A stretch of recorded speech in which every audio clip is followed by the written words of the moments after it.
On 8th of December 2024, one Nikhil Patwardhan, who identifies himself as a journalist, shared a picture of a local RSS Shakha in progress in Kandivali, a suburb of Mumbai in Maharashtra. He claimed that he was asked by the people to not run in the public park, and when he continued jogging, 4 or 5 of them came running behind him and tried beating him with sticks. He then claimed that they asked for his name, and upon realizing he is not a Muslim, one of the persons let him go as he is a Hindu and added for good measure that if he were a Muslim, they would beat him up. He then claims that this kind of hate in this country is unimaginable and how his name, that is Nikhil, a non-Muslim name, saved him.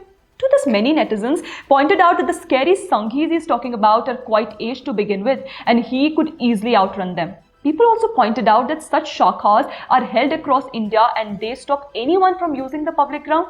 There were hundreds of replies to this story by Nikhil Patwardhan, where people said they were not believing what he was claiming and how this is a poor attempt at fiction. In fact, an ex-user went to the same ground the following day as he lived nearby and shot videos to show how there is a dedicated jogging and walking track in the boundary of the park and how people were using the same. He said how the ground was so small, it would be quite unlikely for anyone to run behind Nikhil Patwardhan to beat him up with sticks. But what if I tell you that such fictitious accounts of so-called hate are not new? In May 2015, one media professional named Misbah Qadri had claimed that she was evicted from her rented home for being a Muslim. These allegations came soon after the BJP had formed a government at the centre with full majority. The opposition parties and the supporters were very keen to raise the Dara Hua Musalman bogie and portray that the minorities in India are under attack amid rising intolerance. Qadri had claimed that the broker had refused to let her rent the apartment where 2 Hindu girls were already staying and said that the broker had said the apartment has a no Muslim rule. However, the broker denied any such rules of the apartment complex. In fact, it was revealed that Qadri did not have necessary documents required for tenancy. The reason Qadri was asked to vacate was because she was staying there without due paperwork. There was no religious angle. Being a Muslim does not absolve one from following the rules. If any action is taken for not following the rule, it is not because of one's faith. The false sense of victimhood followed by weaponization of the same is detrimental to the growth of the community itself.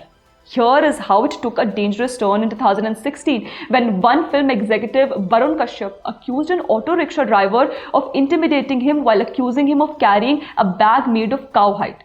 Kashyap claimed that the auto driver had asked him about the bag he was carrying and asked if it was made of cowhide. To that, Kashyap claimed it was made from camel.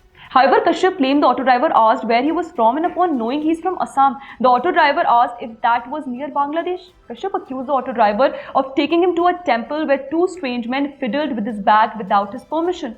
Once dropping him off at his destination, Kashyap claimed the auto driver threatened him and claimed that he is saved now, won't be saved next time. However, this was also false. Turns out Kashyap conjured up the story as he wanted to spark communal tension. In fact, Kashyap told his interrogators that he made the claims because of his hate for Hindus and that he wanted to play a victim to Gorakshaks. Gorakshaks, or the protector of cows, are those who protect the stray as well as domesticated cows. Gorakshaks are often accused of using force to protect the cows which are being illegally taken away or stolen from them. A narrative was built around the Gorakshaks which Darr Ka wanted to cash in on. While he later on claimed that he stood by his original allegations, nothing quite came out of it. This just shows how the so-called liberals like to create such fables to weaponize victimhood for their 15 minutes of fame.